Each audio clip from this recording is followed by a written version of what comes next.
La palabra de hoy día, amados familia Manantiales y a todos aquellos que se conectan de distintos ministerios, es lo que nos convoca. Naciones, misiones. Naciones, misiones. Quiero que vayas conmigo al libro de Hechos, en el capítulo 13. Libro de Hechos, capítulo 13, donde va a estar basada la palabra de Dios hoy día. Voy a leer para ti los versículos que están allí. Bueno, miren, la tenemos aquí en la pantalla, mucho mejor todavía. Vamos a leer, dice, había entonces en la iglesia que estaba en Antioquía. ¿Dónde estaba la iglesia? En Antioquía. Profetas y maestros. Bernabé, Simón, el que se llamaba Níger, Lucio de Cirene, Manaén, el que había criado junto con Herodes el tetrarca, y Saulo. Sigamos. Ministrando estos al Señor y ayunando, dijo el Espíritu Santo, apartadme a Bernabé y a Saulo para la obra a que los he llamado. Entonces, habiendo ayunado y orado, les impusieron las manos y los despidieron. Ellos entonces, enviados, recuerda esta palabra, enviados, diga conmigo, enviados, de su casa diga enviados por el Espíritu Santo, descendieron a Seleucia y de allí navegaron a Chipre. Y llegados a Salamina, anunciaban la palabra de Dios en las sinagogas de los judíos. Tenían también a Juan de ayudante. Y habiendo atravesado toda la isla hasta Pafos, hallaron a cierto mago falso profeta judío llamado Barjesús, que estaba con el procónsul Sergio Paulo, varón prudente. Este, llamando a Bernabé y a Saulo, deseaba oír la palabra de Dios. Pero les resistía Elimas, el mago, pues así se traduce su nombre, procurando apartar la fe al procónsul. Y dice entonces Saulo, que también es Pablo, lleno del Espíritu Santo, fijando en él los ojos, dijo, oh lleno de todo engaño y de toda maldad, hijo del diablo, enemigo de toda justicia, ¿no cesarás de trastornar los caminos rectos del Señor? Ahora pues, he aquí, la mano del Señor está contra ti y serás ciego y no verás el sol por algún tiempo. E inmediatamente cayeron sobre él oscuridad y tinieblas, y andando alrededor buscaba quien le condujese de la mano. Entonces el procónsul, viendo lo que había sucedido, creyó maravillado de la doctrina del Señor. Muy bien, este es el texto que quise poner de base para lo que vamos a compartir. ¿Se acuerdan que yo le dije ponga atención en una palabra? ¿Cómo era la palabra? Enviado. Esta palabra enviado tiene mucho significado y valor. ¿Saben por qué? Porque en realidad de ahí los que tradujeron la Biblia y los que ordenaron los libros para que nosotros pudiéramos leerlo, para que nosotros pudiéramos entenderlo, ellos lo que hicieron no solo fue traducir, sino que en algunos casos fueron ordenando. Bueno, este ordenamiento de capítulos, ustedes saben que son de los exégetas, de los escritores de la Biblia, que para que nosotros pudiéramos leer y ubicar los pasajes, es que lo enumeraron de esta manera. No estaban escritos así en el original y solamente lo hicieron por un efecto didáctico, pedagógico y de enseñanza. Pero además también le añadieron subtítulos. Y si tú miras tu Biblia, ¿qué aparece en el capítulo 13 en alguna de las Biblias como subtítulo? ¿Qué dice? A ver.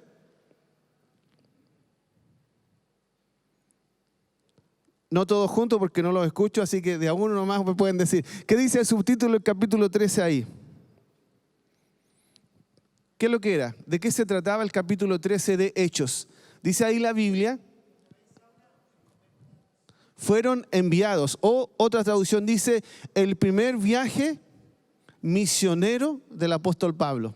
Bueno, de ahí entonces es la idea.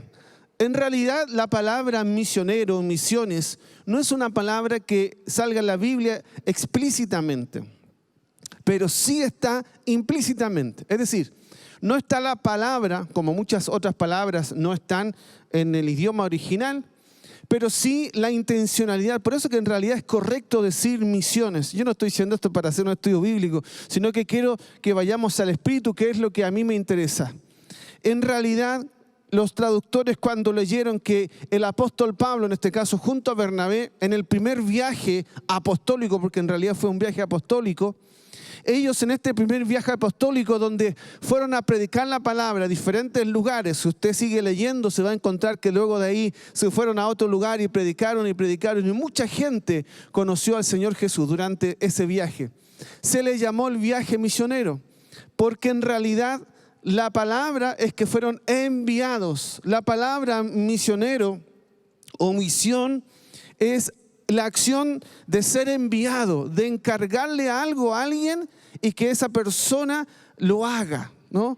Por ejemplo, determinada persona tiene la misión de cuidar todo el auditorio. Bueno, su asignación, su misión es cuidar.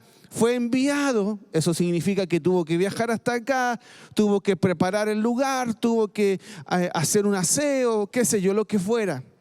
Otro a lo mejor fue enviado, ¿no es cierto?, a abrir un pozo en tal lugar. Bueno, ese enviar es misionar. O sea, estás haciendo misiones. Explico esto porque nosotros, sobre todo aquellos que venimos de un contexto cristiano de años, escuchamos esta palabra por años. Y está bien y es correcta. Y la iglesia cristiana la usó por años y está perfecto y está correcto. Pero en algunos casos se desvirtuó el sentido original. Por eso me interesaba leer contigo el sentido original. Porque aquí, fíjense que la iglesia que habla allí la palabra en Antioquía, es una iglesia que tiene muchos elementos como manantiales. Y eso me puso feliz. Me puso contento de saber que nos asemejamos a esta iglesia apostólica misionera, porque en realidad se reconoce por muchos teólogos que la iglesia de Antioquía fue una de las iglesias apostólicas y misioneras más potentes. De ahí sale el apóstol Pablo, o sea, el más grande misionero reconocido en el libro de Hechos. Pero hay elementos que no tengo el tiempo de repasarlos, pero que usted lo puede leer en la palabra. Ya se deja ver, por ejemplo, en el versículo 1, ve que nombra ahí que estaba alguien de Níger, Lucio de Cirene, ¿sabe? Al leer la Biblia, si tú lees el contexto y retrocedes un poquito, un par de capítulos, te vas a encontrar con que uno de los que estaba aquí, por ejemplo, era de ascendencia afro. O sea, era un moreno, un negro, diríamos nosotros. Esto no es ofensivo para los sudamericanos, pero lo explico para los norteamericanos. Los morenos. Bueno, había ahí un moreno. Había ahí otro de otra nacionalidad. O sea que en esta iglesia de Antioquía convergían naciones. Qué interesante.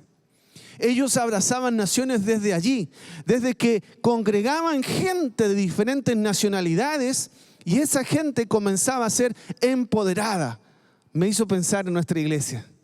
Nuestra iglesia aprendió a amar al extranjero. ¿Se acuerdan cuando enseñábamos en el principio del nacimiento de Manantiales que Dios nos habló de amar al extranjero? Yo entiendo por qué. No solo porque era un principio bíblico, sino porque en realidad al hacer esto, Dios estaba preparando nuestros corazones para amar las naciones y para ir a misionar, porque no puedes hacer efectivamente aquello que no amas. Entonces, Dios nos hizo abrazar naciones y fuimos a una iglesia que tiene entre los suyos brasileños, argentinos, peruanos, bolivianos, luego colombianos, venezolanos, haitianos. O sea, hay una diversidad de culturas congregándose en nuestra iglesia que le dio un rostro especial. Luego de esto, otras iglesias comenzaron a copiar el modelo y eso me parece fantástico. Pero esta iglesia abrió un camino en relación a las naciones y nos preguntaban, ¿por qué hay argentinos acá? Yo recuerdo que alguien nos preguntaba, ¿y por qué aquí hay tanto argentino? ¿O por qué aquí hay un brasileño? ¿Y qué tiene que hacer acá un colombiano? Bueno, nosotros aprendimos esto, lo mismo que entendió Antioquía. ¿Sabe qué había pasado? En los capítulos anteriores dice la Biblia que vino la dispersión o una persecución a los cristianos por causa de la muerte de Esteban. Y tuvieron que salir y moverse. O sea, hubo una crisis que los movió a buscar otro horizonte y terminaron en Antioquía. Yo quiero decirle a todos aquellos que me miran y me escuchan de diferentes lugares que la llegada aquí de muchos de ustedes obedece a un propósito eterno. Que eso que parecía una complicación en realidad tenía un propósito eterno, que esta fuera la Antioquía, para que se gestara aquí en el Espíritu algo extraordinario. Segundo cosa que yo leo acá, ¿sabe qué leo? Equipo. Dice la Biblia, habían profetas, habían maestros, habían apóstoles, habían pastores, o sea, había equipo. Y me suena la palabra equipo en el mundo. Me suena cómo nosotros hicimos esto de formar equipos apostólicos, de cómo en un pozo no era uno, éramos un equipo que iba y que venía. No somos una persona, no somos una individualidad, somos un equipo. Lo que leí aquí y me impresionó de leer que Antioquía tenía. Y finalmente otro elemento que Antioquía tenía era que ellos rompieron las barreras ahora siendo enviados. Y no tuvieron temor de desprenderse de gente valiosísima. Estamos hablando nada más y nada menos que del gran Bernabé, un hombre respetado, ungido, con una palabra poderosa, y del gran Saulo, el apóstol Pablo. O sea, ellos tuvieron que desprenderse y sembrar en las naciones a estos tremendos hombres de Dios. Me hace pensar en esta casa, en Manantiales. Alguien una vez me preguntó, pastor, ¿y ustedes no temen de quedarse sin gente? Nosotros dijimos, no tenemos miedo. No es pérdida nunca sembrar un obrero en otra tierra. Son semillas que traerán más fruto. ¿Alguien lo cree conmigo o no? Y esto que pasó en esta casa, que viene siendo como la Jerusalén, la casa madre de la que todos tendremos que volver a beber otra vez y a ser llenados otra vez, este mismo espíritu se va a reproducir en el ADN de las iglesias hijas, en el corazón de las iglesias que aman y abrazan también este tiempo. Entonces estos tres elementos, al menos veo en esta iglesia de Antioquía, que representa mucho de lo que somos como Manantiales. Diga conmigo, pastores, por favor, y dígalo también los que están allí escuchándome. Somos naciones, somos equipo, somos naciones. ¿Sabe por qué es tan importante que internalicemos esto? Porque de esta manera no perderemos de vista todo lo que hemos vivido durante todo este tiempo. Bendito el Señor para aquellos que nacieron en esta casa, porque conocen solo esta realidad y conocen la mejor versión que pudiste haberte encontrado de una iglesia apostólica y de una iglesia misionera. Nosotros no usamos el nombre como tal de misionero, pero el concepto está válido y lo usamos ahora. De hecho, es lo que estamos enunciando con esta palabra rema para el año que nos va a gobernar en el 2021. Ustedes se seguirán llamando pastores, probablemente no es el punto, es el espíritu, es la idea de que son o que fueron enviados.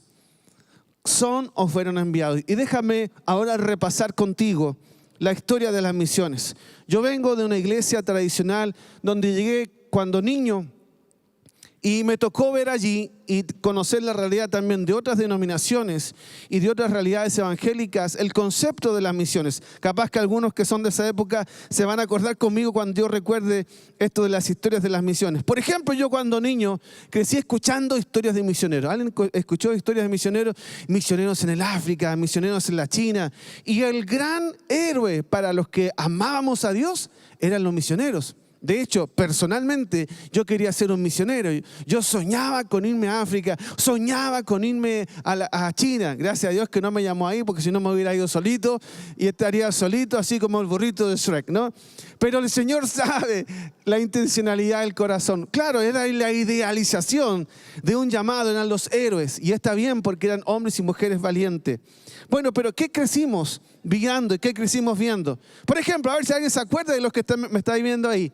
La Semana de las Misiones. ¿Alguien se acuerda que se celebraba la semana? Y esa semana, por ejemplo, se celebraba una vez por año. Ahí se contaban historias de misioneros, hacían cultos especiales, los niños dibujaban algo en la escuela dominical, se oraba por los misioneros en el mundo. Muy bonito, está bien. La Semana de las Misiones. Otra cosa más osada de la que algunos participaban eran las cruzadas internacionales, donde se iban equipos, se llamaban misioneros, se les llamaban misioneros a los que iban a otra ciudad u a otra nación pagando sus pasajes, ¿verdad? y se sentía, algunos están vibrando, le corren lágrimas recordando esos momentos cuando éramos misioneros por una semana o por 10 días.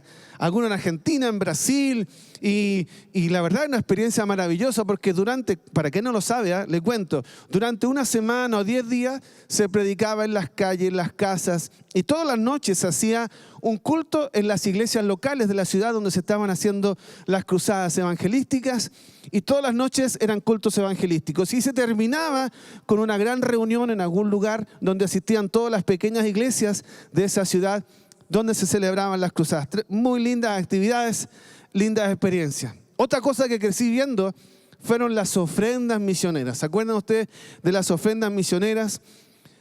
Algunos juntaban durante una semana y enviaban a algún misionero que estaba lejos viviendo para ayudarlo. Ese en el mejor de los casos. En el peor de los casos me tocó ver, por ejemplo, que había esto mi esposa luchaba mucho en su mente cuando lo vio y dijo, esto lo tenemos que erradicar. Las mujeres hacían un delantal, se van a morir las mujeres de este tiempo. Hacían un delantal y se lo llevaban a la casa. Y durante ese tiempo, cada mujer que la tenía en casa tenía que ir echando las moneditas que juntaran el delantal, y todo lo que juntaran durante determinado tiempo era para las misiones. Moneditas. Qué concepto, ¿no? Me tocó estar en un lugar una vez donde me recogió un pastor, esto en otro lugar que nadie conoce, solamente conozco yo, así que tranquilo, no saquen ninguna conclusión.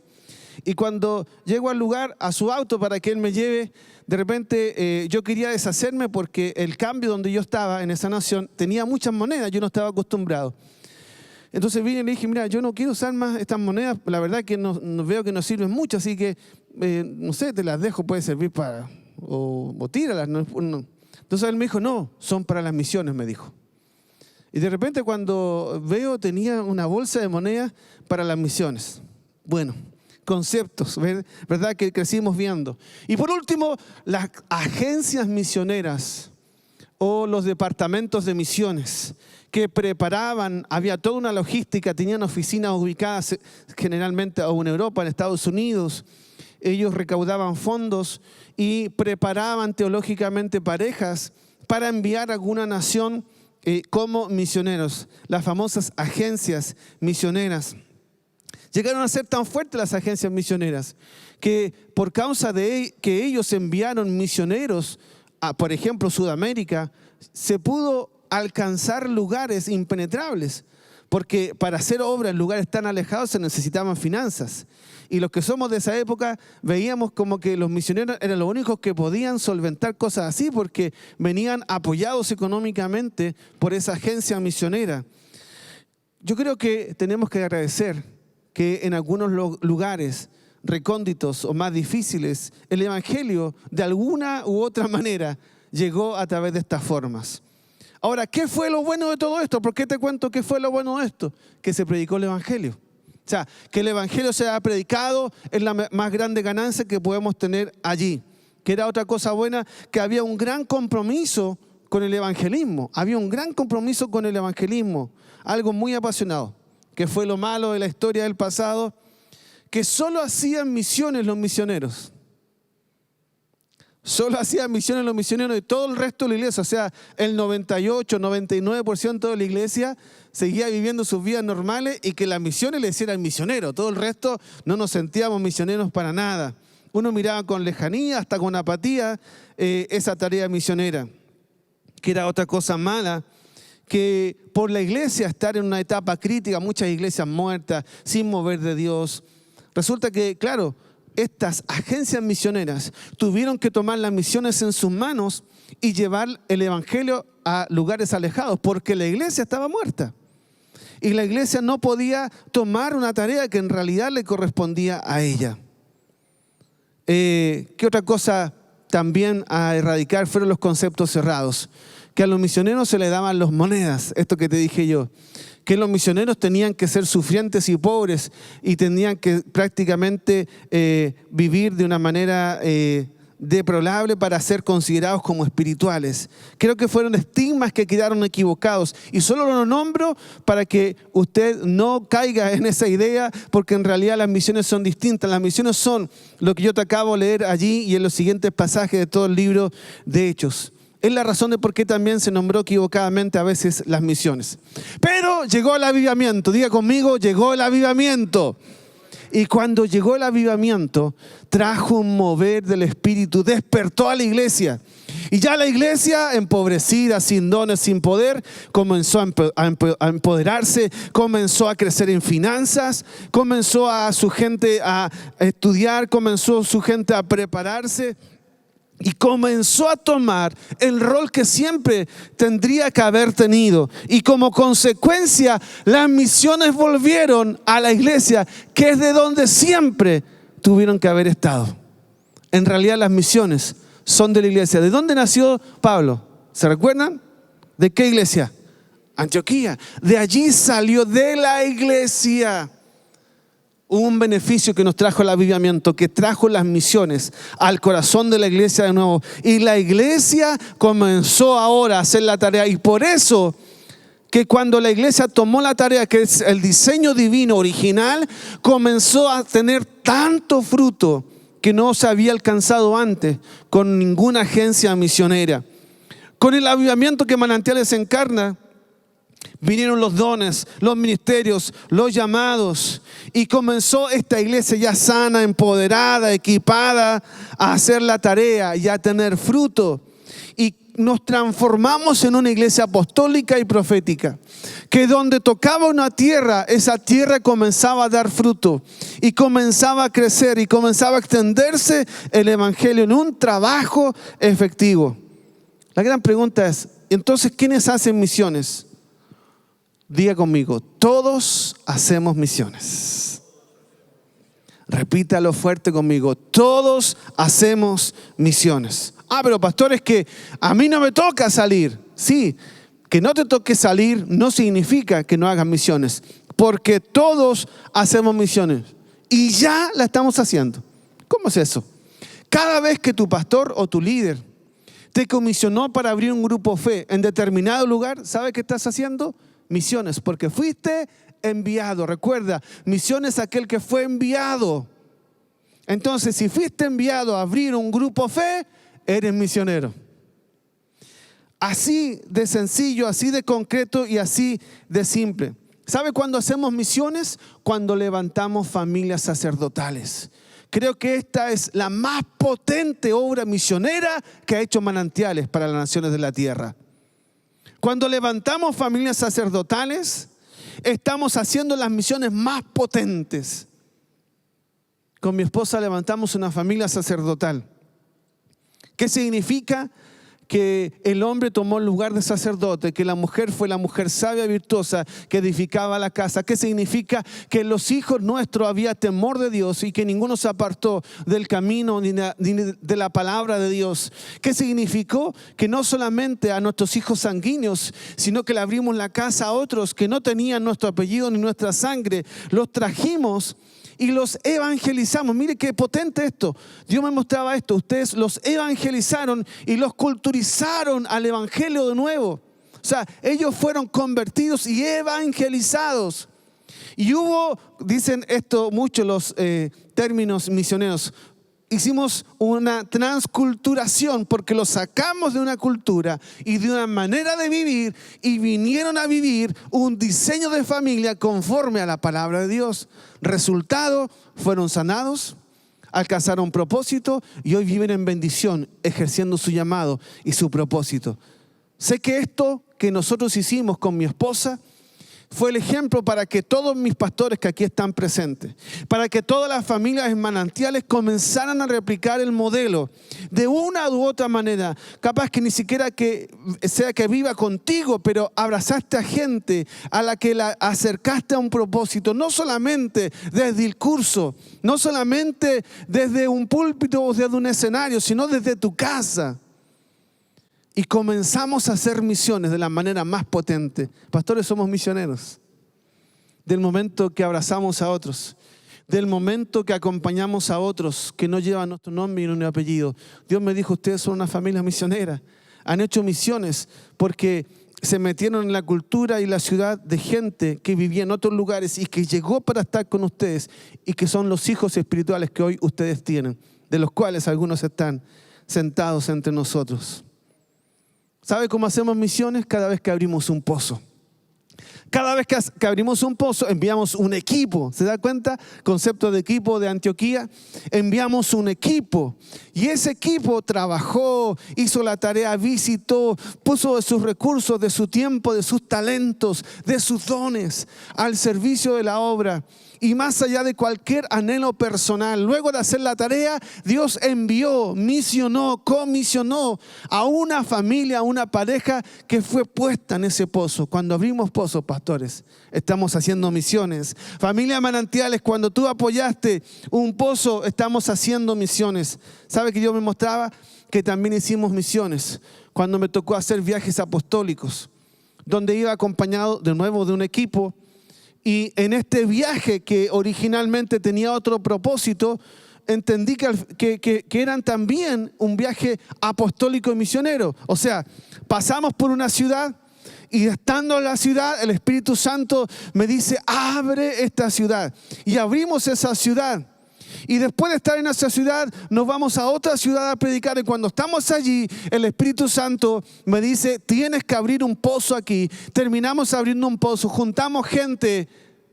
Y la última experiencia, la más reciente, es que estando en esa tierra, que fue la última donde el Señor me hizo realizar este acto, estábamos ahí en Houston, congregamos gente, predicamos la palabra, Dios me dijo abre el pozo, y luego de abrir el pozo, Dios me mostró a que teníamos que enviar como misioneros, misiones.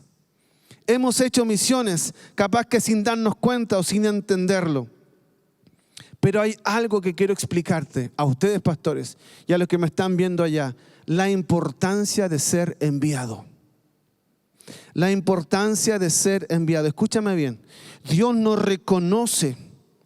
El diablo nos reconoce a quien nos fue enviado. Hay un poder en esto tan fuerte que solo se lee en el mundo espiritual. O sea, no existe el autoenviado. No existe el autoproclamado. El diseño bíblico es, te enviamos. Diseño de Antioquía. Dice la Biblia ahí que ungieron, que pusieron sus manos, que oraron, que buscaron a Dios en oración y ayuno y luego los enviaron. O sea, los comisionaron. Sin ellos hacer esto, no hubiesen tenido el respaldo que tuvieron. Hay un paso que tú nunca te puedes saltar. Y escúchame bien, aquellos que me están mirando allá, hay un paso que nunca te puedes saltar: ser enviado. ¿Quién te envía? A alguien de autoridad, tu pastor o quien esté en autoridad en ese lugar. ¿Quiénes los enviaron ustedes? Nosotros, sus pastores, junto a los demás pastores, les enviamos. Y por eso es que pueden hacer la tarea con autoridad. Hay un poder, hay una unción, hay una autoridad único en el ser enviado. Y eso no se puede inventar ni se puede reemplazar por nada. ¿Qué pasa después de ser enviado? Después de ser enviado, ¿sabe qué? Viene el fruto. Viene el fruto abundante, comienzas a ver el respaldo de Dios. Te va a pasar con tu grupo fe. Tu líder te va a enviar y vas a ver que te funciona el grupo fe, que se conecta gente, que se te conectó gente de una nación, de un lugar alejado, y comenzó a pasar algo sobrenatural. ¿Sabes por qué? No es por ti, es porque fuiste enviado, porque hay un poder en el ser enviado y hay fruto. Y cuando ese fruto comienza a rodear tu vida, tú debes entender algo: que eres parte de un cuerpo y que siempre te tocará bendecir el cuerpo. Por más que fuiste enviado, nunca debes olvidar volver a quien te envió, honrar a quien te envió y ser parte del cuerpo. ¿Sabe? El apóstol Pablo hizo varios viajes misioneros. Y en estos viajes misioneros a él le tocó en algunos rendir cuenta, contar lo que habían vivido. Y aquí pasa otro punto: la importancia de rendir cuentas. De decir, esto hice, esto no hice, este me funcionó, esto no me funcionó. Cuando usted lee los evangelios y se encuentra a los primeros enviados que fueron los apóstoles fueron a sanar, ¿se acuerdan? A liberar. Y de vuelta, ¿qué le dan a Jesús? Un informe. ¿Le fue bien? Y en otras no tan bien. ¿Se acuerda que en una no resultó cuando oraron por un endemoniado? Bueno, tenían que contar lo bueno y tenían que contar lo malo. Hay bendición, pastores. Hay bendición, líderes, en contar lo bueno y contar lo malo. Porque si usted solo cuenta la imagen bonita, nunca podrá crecer ni seguir avanzando. Si los discípulos no hubieran sido honestos con Jesús en decirle no pudimos, nunca hubieran aprendido la lección de cómo expulsar demonios de manera efectiva. La única manera que ellos crecieron de verdad fue diciendo, esto pudimos, esto no pudimos. O sea, que yo sea enviado no me hace independiente ni autosuficiente. Por eso el llamado que Dios hace es tan potente a todos nosotros. Diga conmigo, todos somos naciones, todos somos misiones. Todo lo que les he explicado, ¿saben por qué? Es porque Manantiales es una iglesia apostólica y misionera. Está en nuestro ADN. Hoy el fruto que abrazamos, tanto los pastores que están presentes, que solo es un pequeño grupo, como todos aquellos que me están viendo en diferentes naciones. ¿Saben por qué ustedes pueden vernos de diferentes naciones? Porque esta iglesia, porque esta casa fue una iglesia apostólica y misionera, que rompió barreras, que rompió límites y rompió fronteras y pasó más allá. Tanto que hemos llegado a lugares alejados, impensados, y que todavía falta mucho para llegar. Para todos los que hemos trabajado, para todos los que hemos sumado, para todos los que hemos estado allí, es la manera de hacer misiones. Yo hago misiones con mis oraciones, yo hago misiones con un cariño, yo hago misiones con deseando lo mejor para esa persona, yo hago misiones cada vez que apoyo, yo hago misiones cada vez que comprometo mis finanzas. Entonces todos hacemos misiones, claro que sí. En adelante, yo quiero invitarte a cambiar el lenguaje. Ya no vamos a decir, no, es que al pastor Miguel le toca abrir Chillán. No, Manantiales vamos a decir así. Vamos a abrir Chillán, porque vamos a abrir Chillán. No es que ellos van a abrir Chillán, porque todo Manantiales va con ellos. Yo bendigo a todos aquellos que entendieron este llamado y que se han sumado, porque ellos van, porque fueron enviados. Y sé que tendrán fruto abundante. Yo quiero que levanten pónganse de pie, Miguel y Fabiola. Pedro, por favor, acompáñame. Yo quiero soltar una palabra que me dio mi pastor Rubén, con quien tengo conversaciones de sabiduría. Ustedes capaz que no saben de esto, pero yo me siento con él a tener conversaciones de sabiduría, con un hombre de sabiduría. Y él me compartió una palabra. Él no puede estar por razones de cuidado de la edad que ya él tiene junto a su esposa, pero él me dijo algo y yo quiero hacerlo público. Miguel y Fabiola, extiendan su mano, pastor, pónganse de pie, pónganse de pie.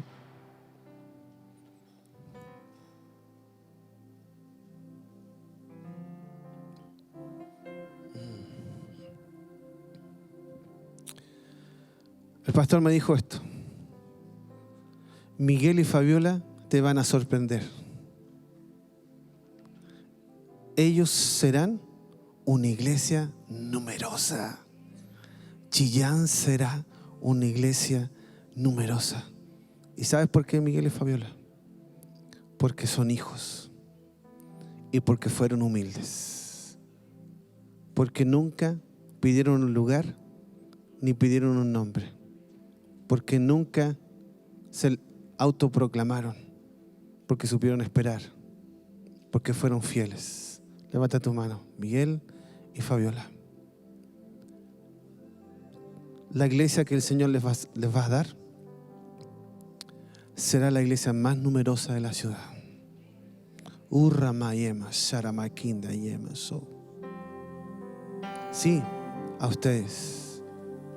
Te preguntaste, Miguel, ¿por qué esperar tantos años? Peleaste contigo, pero te venciste a ti mismo y venciste a tu razón. Guardaste silencio y te bancaste el proceso.